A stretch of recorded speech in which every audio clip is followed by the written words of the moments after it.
जय हिंद दोस्तों। आज हम लोग इस वीडियो में क्लास 10th का मोस्ट वीवीआई ऑब्जेक्टिव क्वेश्चन लेकर आए हैं जो बायोलॉजी से रिलेटेड है। सबसे महत्वपूर्ण क्वेश्चन आज हम लोग कराने वाले हैं इस वीडियो में दोस्तों। आप लोग अंत तक बने रहेगा दोस्तों। तो हमारा पहला एक प्रश्न क्या है, एक अंडाशय में कितने बीजांड होते हैं? बताइए दोस्तों, एक अंडाशय में कितने बीजांड होते हैं? तो बताएंगे हम लोग दोस्तों कि एक भी हो सकता है, अनेक भी हो सकता है, 3 4 भी हो सकता है, इनमें से सभी। ऑप्शन नंबर डी होगा, घ होगा दोस्तों। ऑप्शन नंबर इनमें से सभी होगा। इस तरह से दूसरे नंबर प्रश्न की ओर चलेंगे हम लोग दोस्तों।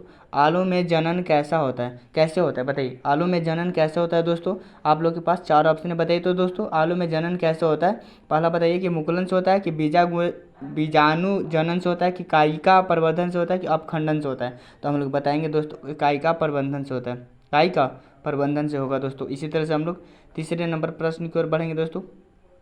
मुकुलन द्वारा प्रजनन किस में होता है? बताइए दोस्तों, मुकुलन द्वारा प्रजनन किस में होता है? तो बताएंगे ईस्ट में होता है। किस में दोस्तों होता है? ईस्ट में। इसी तरह से हम लोग चौथे नंबर प्रश्न को देखेंगे दोस्तों।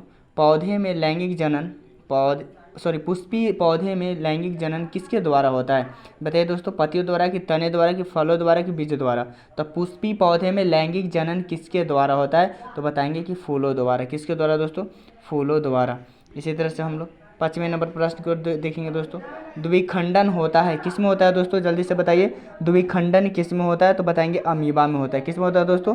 अमीबा में होता है। इस तरह से हम लोग छठे नंबर प्रश्न की ओर बढ़ेंगे दोस्तों।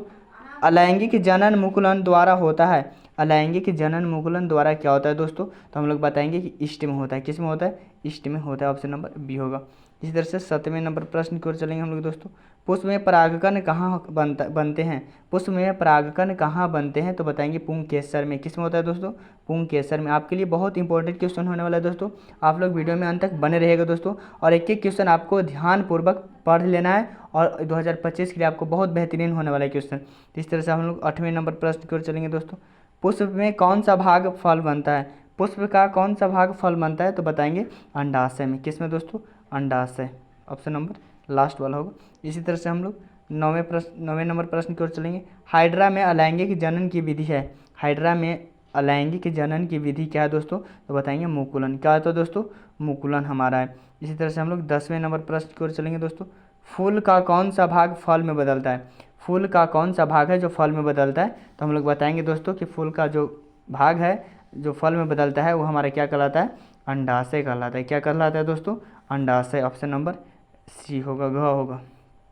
इस तरह से हम लोग 11 नंबर प्रश्न की ओर चलेंगे। पुष्प का नर जननांग कहलाता है। पुष्प का नर जननांग क्या कहलाता है दोस्तों? तो पुष्प का नर जननांग कहलाता है पुंकेसर। क्या कहलाता है दोस्तों? पुंकेसर। ऑप्शन नंबर ए होगा। इस तरह से हम लोग 12 नंबर प्रश्न की ओर चलेंगे दोस्तों। निम्न में कौन एक लिंगी पुष्प है? निम्न में कौन है जो एक लिंगी पुष्प है? तो बताएंगे दोस्तों पपीता पुष्प है। पपीता पुष्प है जो एक लिंगी पुष्प है। इसी तरह से हम लोग 13 नंबर प्रश्न की ओर बढ़ेंगे दोस्तों। निम्नलिखित में से कौन से पुनरुद्भवन का उदाहरण है? बताइए, कौन सा ऐसा है जो पुनरुद्भवन का उदाहरण है? तो बताएंगे हम लोग दोस्तों कि हाइड्रा। क्या है दोस्तों? हाइड्रा। ऑप्शन नंबर ए होगा। इसी तरह से हम लोग 14 नंबर प्रश्न की ओर बढ़ेंगे दोस्तों।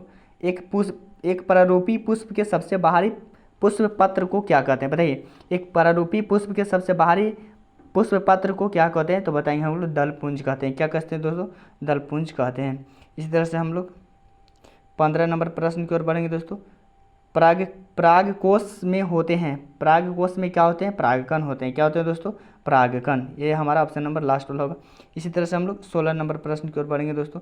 हाइड्रा में प्रजनन की विधि निम्नलिखित में से कौन सा है? तो बताएंगे कि हाइड्रा में जब प्रजनन की विधि होता है तो मुकुलन द्वारा होता है। किसके द्वारा होता है? मुकुलन द्वारा। ऑप्शन नंबर सी होगा। इसी तरह से हम लोग 17 नंबर प्रश्न की ओर बढ़ेंगे दोस्तों। पौधे में जनन अंग पाए जाते हैं। तो पौधे में जनन अंग कहाँ पाए जाते हैं? तो बताएंगे पुष्प में पाया जाता है। किस में दोस्तों? पुष्प में पाया जाता है। ऑप्शन नंबर सी होगा। इस तरह से हम लोग 18 नंबर प्रश्न की ओर बढ़ेंगे दोस्तों। निम्नलिखित में किसमें द्विखंडन नहीं होता है? निम्नलिखित में किसमें द्विखंडन नहीं होता है? तो बताएंगे कि ईस्ट में। किस में दोस्तों? ईस्ट में द्विखंडन नहीं होता है। इसी तरह से हम लोग 19 नंबर प्रश्न की ओर चलेंगे दोस्तों। परागकण निम्न में से किसके अंदर बनते हैं? तो परागकण होते हैं जो हमारे किसके अंदर बनता है दोस्तों? बताएंगे पराग कोश में होता है। पराग कोश में होता है, अंदर बनता है। इस तरह से हम लोग 20वें नंबर प्रश्न की ओर बढ़ेंगे दोस्तों। बीजांड की ओर पराग नालिका की वृद्धि का कारण होता है। तो बताएंगे दोस्तों क्या होता है हमारा दोस्तों, बताइए जैसे केमोट्रॉफिज्म होता है। क्या होता है दोस्तों हमारा, क्या होगा, केमोट्रॉफिज्म होगा दोस्तों, ट्रॉफिज्म, मेकोट्रॉफी नहीं, केमोट्रॉफिज्म होगा दोस्तों, ऑप्शन नंबर ख होगा। इसी तरह से हम लोग 21 नंबर प्रश्न की ओर देखेंगे। अंडाणु निषेचित होता है, अंडाणु किस में निषेचित होता है दोस्तों, अंडाशय में, किस में, अंडाशय से, ऑप्शन नंबर घ होगा। इस तरह से हम लोग 22 नंबर प्रश्न की ओर बढ़ेंगे दोस्तों। मानव मादा में जनन तंत्र, मानव मादा के जनन तंत्र का भाग नहीं है, क्या नहीं होता है दोस्तों, तब बताएंगे हम लोग कि डिंब वाहिनी, क्या होता है, डिंब वाहिनी नहीं होता है। इस तरह से हम लोग 23 नंबर प्रश्न की ओर बढ़ेंगे दोस्तों। शुक्राणु बनता है, शुक्राणु किस में बनता है दोस्तों, तो बताएंगे कि शुक्राणु बनता है वृषण में, किस में होता है, वो बनता है दोस्तों, वृषण में बनता है। इसी तरह से हम लोग स्त्रियों में, अब हमारा अगला क्वेश्चन है, स्त्रियों में लिंग गुणसूत्र का युग्म होता है, तो स्त्रियों में कौन सा, डबल एक्स बनता है, डबल एक्स बनता है दोस्तों, स्त्रियों में क्या बनता है, डबल एक्स। इसी तरह से हम लोग 25 नंबर प्रश्न की ओर बढ़ेंगे दोस्तों। निम्नलिखित में कौन उभयलिंगी जंतु है, बताइए दोस्तों, निम्नलिखित में कौन है जो एक उभयलिंगी जंतु है, तो बताएंगे केंचुआ, क्या है दोस्तों, केंचुआ है, ऑप्शन नंबर ए होगा। इस तरह से 26 नंबर प्रश्न की ओर हम लोग चलेंगे। मानव में गर्भ की अवधि कितनी होती है, तो बताएंगे कि मानव में गर्भ की अवधि 270 दिन होता है, कितना होता है दोस्तों, 270 दिन। इसी तरह से हम लोग 27 नंबर प्रश्न की ओर बढ़ेंगे दोस्तों।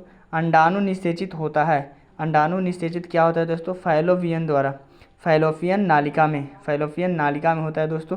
इसी तरह से हम लोग 28 नंबर प्रश्न की ओर चलेंगे। हाइड्रा में प्रजनन किस विधि से होता है, तो हाइड्रा में प्रजनन होता है, तो हम लोग बताएंगे कि मुकुलन द्वारा होता है, किस में द्वारा, मुकुलन द्वारा। इसी तरह से हम लोग 29 नंबर प्रश्न की ओर चलेंगे दोस्तों। अमीबा में अलैंगिक जनन किस विधि द्वारा होता है, तो अमीबा में अलैंगिक जनन किस विधि द्वारा होता है, तो विखंडन द्वारा, किस में होता है, किस विधि द्वारा, तो विखंडन द्वारा। इस तरह से हम लोग 30 नंबर प्रश्न की ओर चलेंगे। निम्न में कौन जनन संचालित रोग के अंतर्गत आता है, तो बताएंगे हम लोग कि इनमें से सभी हो जाएगा, सिफिलिस होता है, एड्स होगा, गोनोरिया होगा, इनमें से सभी, तो इनमें से सभी होगा। इस तरह से हम लोग 31 नंबर प्रश्न की ओर बढ़ेंगे दोस्तों। तो 31 नंबर प्रश्न क्या है, निम्नलिखित में कौन सा जीवाणु जनित रोग नहीं है, तो निम्नलिखित में कौन है जीवाणु जनित रोग नहीं है, तो बताएंगे क्या है हमारा, मस्सा, क्या दोस्तों, मस्सा है जो जीवाणु जनित रोग नहीं है। इस तरह से हम लोग 32 नंबर प्रश्न की ओर देखेंगे दोस्तों। निम्न में कौन है परिवार नियोजन संसाधनों में प्रयुक्त एक प्रभावी उपाय क्या है दोस्तों, तो बताएंगे हम लोग कि हम लोग को कंडोम होता है, डायफ्राम होता है, कॉपर टी एवं लूप होता है, इनमें से सभी, तो इनमें से सभी होगा दोस्तों। इस तरह से हम लोग 33 नंबर प्रश्न की ओर चलेंगे हम लोग। डेंगू उत्पन्न करने वाला मच्छर किस तरह के जल में रहते हैं, तो डेंगू उत्पन्न करने वाले मच्छर किस तरह के जल में होते हैं, तो बताएंगे हम लोग साफ जल में, किस जल में होता है, साफ जल में होता है दोस्तों। इसी तरह से हम लोग 34 नंबर प्रश्न की ओर बढ़ेंगे। निम्न में कौन सा मलेरिया परजीवी है, तो बताएंगे निम्न में कौन मलेरिया परजीवी है, तो बताएंगे हम दोस्तों प्लाज्मोडियम, ऑप्शन नंबर ए होगा। इस तरह से 35 नंबर प्रश्न की ओर देखेंगे। आयोडीन की कमी से कौन सा रोग होता है, तो आयोडीन की कमी से घेंघा रोग होता है, आयोडीन की कमी से कौन सा रोग होता है, घेंघा रोग होता है। अगर आप लोग के लिए, आप लोग को अगर पसंद आया होगा वीडियो दोस्तों, तो चैनल को सब्सक्राइब करना मत भूलिएगा, वीडियो को लाइक करना मत भूलिएगा दोस्तों। जय हिंद दोस्तों।